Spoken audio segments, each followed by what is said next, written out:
Okay, 𝗭ذ بالله من الشيطان الرجيم. Bismillahir-Rahmanir-Rahim. Welcome today to this very amazing conference, and Alhamdulillah, my topic today is quite an interesting topic and something that's become very relevant. So I'm going to be talking to you about bridging the distance, talking about long distance marriages and how do we deal with that. So before we begin speaking about how to deal with marriage when it's long distance, we first need to talk about the marriage myth and why it becomes so difficult for people to deal with long distance marriages. So we have all been sold this myth about how marriage is supposed to be. And I'm sure that the other speakers will be touching on this a bit, but we always see this in counseling, where people have this ideal of what they think marriage is supposed to be like. And because of this ideal, when they not having expectations met, what happens is that they become very disappointed in their marriages, and it becomes hard for them to even notice the things that are positive.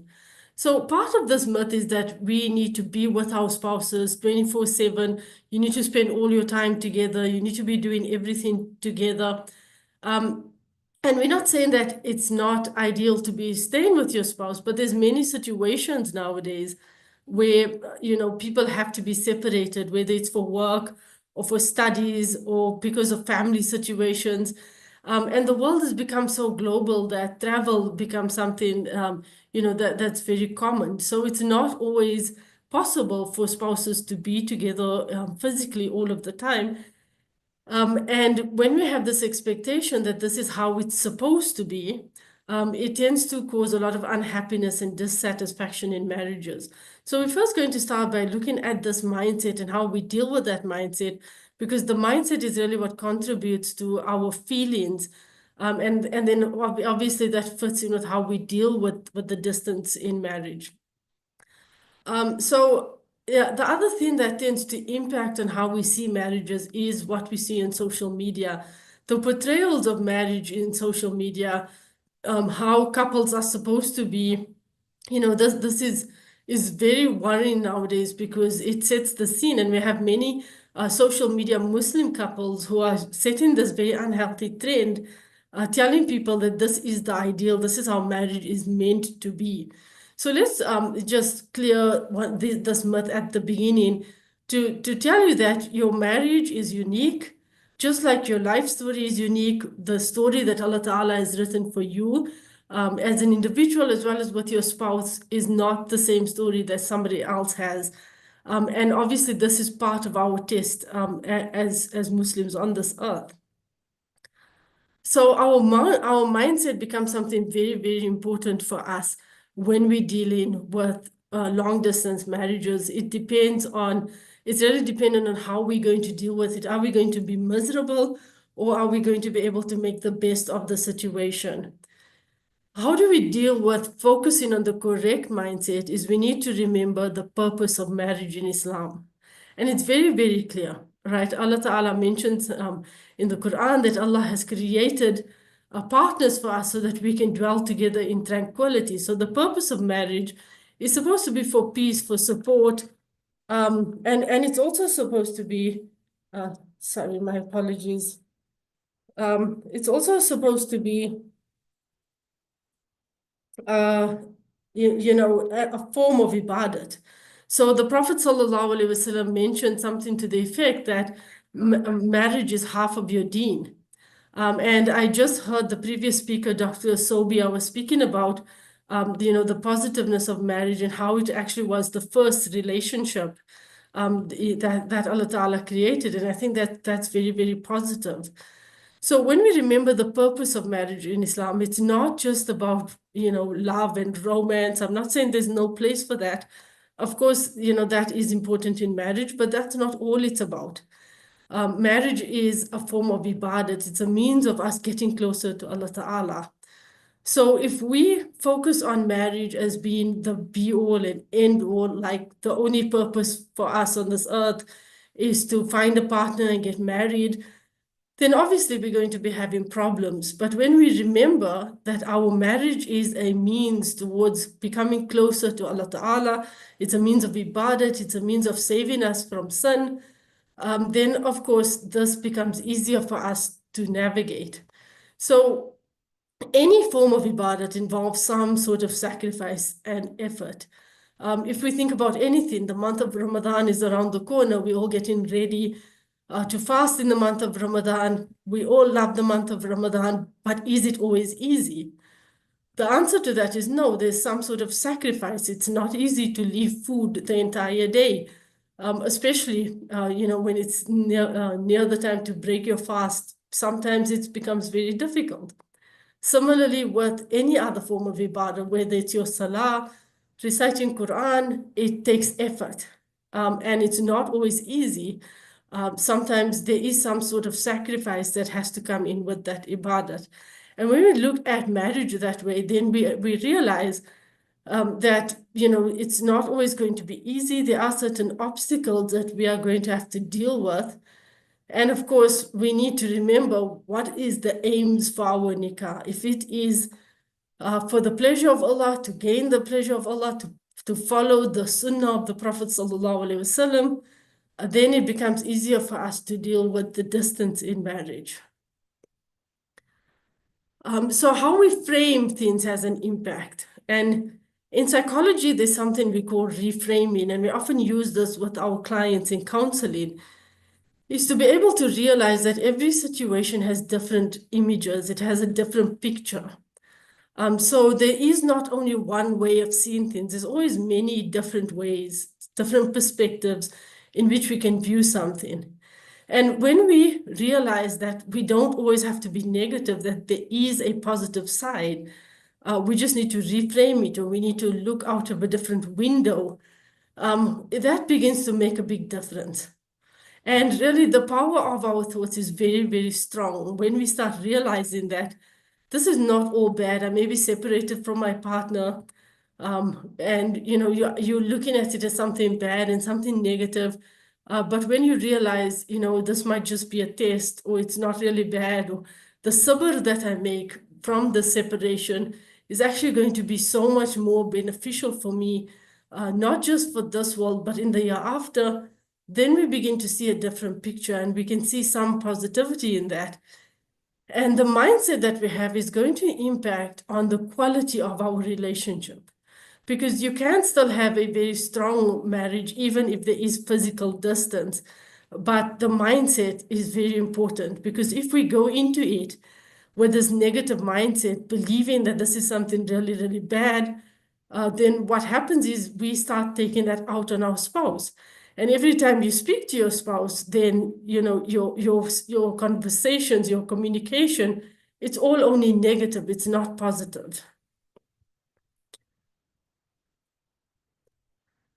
What we want to speak about also is this idea of time, right? So a lot of our problems come because we believe that, there's this problem that we're in, the situation, this separation from our spouse, this is going to last forever.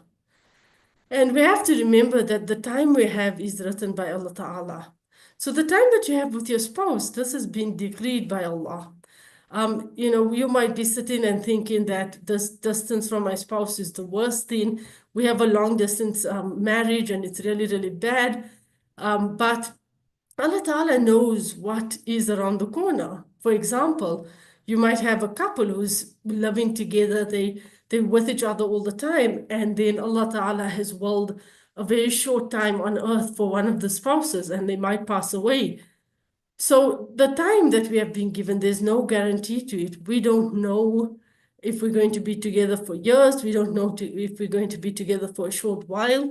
Whatever time Allah Ta'ala has given you with your spouse, this should be appreciated and cherished. And, there is no guarantee. But the reason that we tend to have problems or we find things difficult is because we are either focusing on the past or we're focusing on the future. Now, let's think about this. When we think about the past, so you might be stuck on the time that when you were physically with your spouse and you were living together, and you might be reliving those moments and wishing that things were the same, and you're unable to move past that.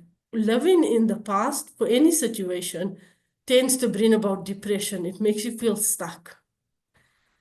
We might also be worried about the future, right? So when we start thinking about the future, worrying about how long is the separation going to last, what am I going to do if something happens? You may be staying with family members around you, or you may have your parents nearby, and you start worrying about what's going to happen if they're not there. I'm going to be all alone. My spouse is maybe in another country. All these worries about the future causes anxiety. It makes you feel anxious. It brings about worry, and you don't have peace. So living in the present helps us to have peace. It helps us to have contentment, and it also makes things feel more manageable.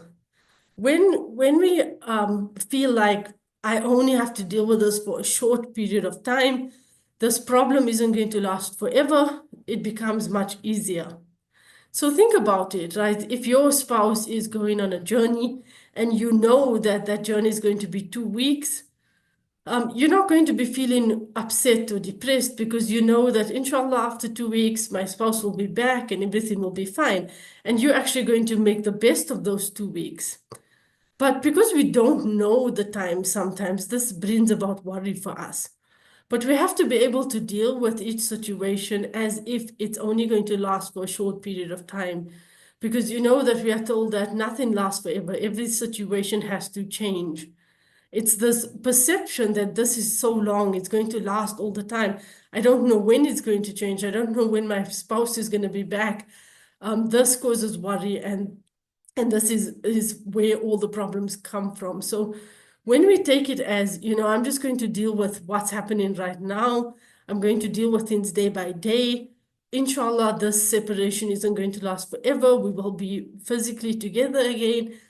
When you have that kind of understanding, then it becomes much easier. But living either in the past or the future, this brings about some sort of psychological problems.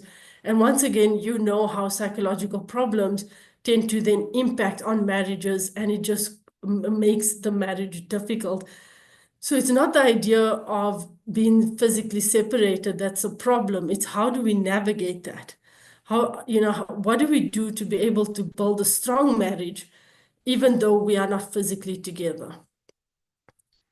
Now, one of the very important things, and I'm sure other people have been mentioning this or they will mention it today, is effective communication. Now, obviously, effective communication is important in every single relationship, especially in marriage. With long distance marriages, this becomes more difficult because we are not physically present, and body language has been found to be the biggest indicator of communication. So the words that we say and how we say it is less important than the body language itself, our facial expressions, our tone of voice. This counts for more, and usually we are able to make sense of this when we are physically present. So communication becomes harder. It's easier to have miscommunication when people are physically apart. For example, if you send a text message, it's open to be misunderstood because your tone of voice isn't understood. What you meant by that, the context of why you've typed a certain message, this is not always understood. So we have to work on our communication, clarify things, make sure that you've received the message correctly. Now, if you see the image on my screen, this is actually what we call the communication cycle. So what's meant to happen in communication is that a sender sends a message, a receiver receives the message, and then the receiver clarifies. So they will give feedback, a clarification, a question. Did you mean this? So you mean this? Some sort of clarification. And the sender will then confirm, yes, this is what I've said. And that's the ideal communication cycle. But that ideal cycle doesn't really happen. And that's why we have so much of conflict, because there's something that we call noise that interferes. Now, noise can be anything. It can be background, physical noise. Someone might be at work or they might be in a public space. But noise can also be the thoughts in our own minds, our preconceived ideas. And this noise interferes with the communication cycle. It breaks the message from being accurately received. So what we have to do is we have to try and get back to the ideal communication cycle. Clarify. If you're uncertain about what your spouse is saying in a message, or even if you're speaking to them over the phone and you're not really sure about why they're saying something, clarify that. A simple thing like, are you saying this because of this? What do you mean by this? Instead of keeping everything in our minds and going over and over about it and saying, but he said this, how, why did he say this? What did he actually mean by that? Instead of coming up with our own ideas of what's going on, we should clarify, right? Open and clear communication, very important. We should also set a time for communicating. Set a time when both of you are calm, you're not having lots of work commitments or study commitments, and there is time for you to speak to one another. And when you speak about each other, don't bring in negative talks. Try and keep it positive. And don't forget to have a sense of humor. Humor is very important in a marriage. Laugh about things, joke about things. It doesn't have to be very serious. So even if you are far away, you can still keep this communication going between the two of you. That's very important. And just one more note on communication. When you are speaking to each other, prepare for it, right? When people are dating, and may Allah save us, it's haram. And, there's always good. Shaitan makes haram situations always seem good. But when people are dating, you'll find that they'll put lots of effort into that. If they know that they're going to be speaking to this person, they'll be ready, they'll put lots of effort into it. And when it comes to marriage, we tend to just forget about the effort. So when we know that my spouse is going to be calling at this time, put effort into it. Make sure that you're well rested. Make sure that you don't have any other distractions. The kids are all put to bed, or you're calm and relaxed, and you are ready for it. That preparation becomes very important. My next point is a very, very important one. We need to avoid suspicion at all costs. Now, why is this very important? When someone isn't physically with us, it's very, very easy to make up our mind about what's going on, because you don't know the person's movements all the time. You don't know who they're spending time with or where they are. And this can cause a lot of suspicion. And you might be thinking, my spouse didn't call me on time today. Is he speaking to someone else, or is she busy talking to someone else? We need to try our best to stay away from this suspicion. This is from Shaitan. Remember, Allah Ta'ala mentions in the Quran that, oh, you who believe, avoid suspicion. In some cases, suspicion is regarded as sin. And in marriage, it's very, very important, because Shaitan will try and whisper to us. He will put these thoughts in our heads. He'll make us feel like we got not good enough, that our spouse has found someone else, that they're far away from us. So it's very easy to do that. And this suspicion will ruin your relationship. And it breaks the trust in the marriage, and it just isn't the same. Shaitan works extra hard. Remember, we have an open enemy, and marriage is one of the things that the Shaitan hates a lot, because of the connection it brings, the love, the family bond, and it strengthens people, and it also saves them from sin.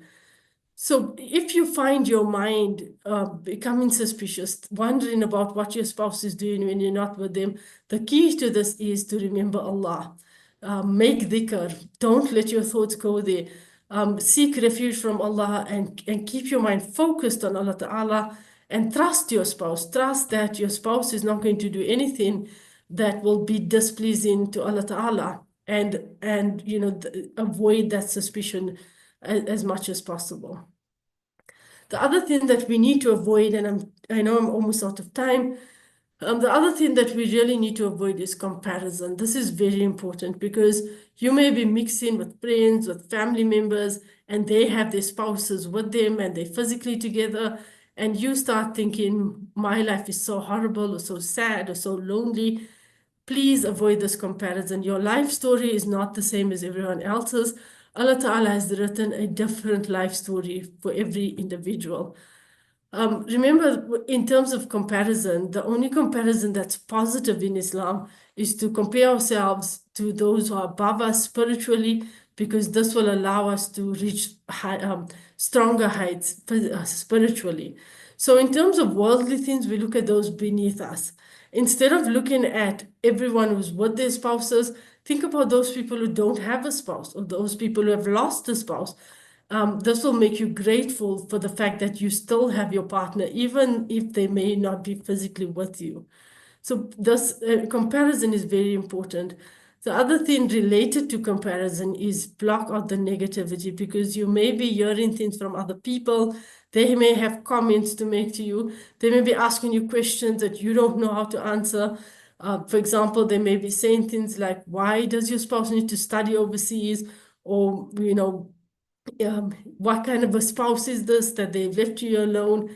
Please block out the negativity, because once again, no one understands your situation. The situation we find ourselves in, Allah Ta'ala has decreed that for us a lot of the time as part of our test.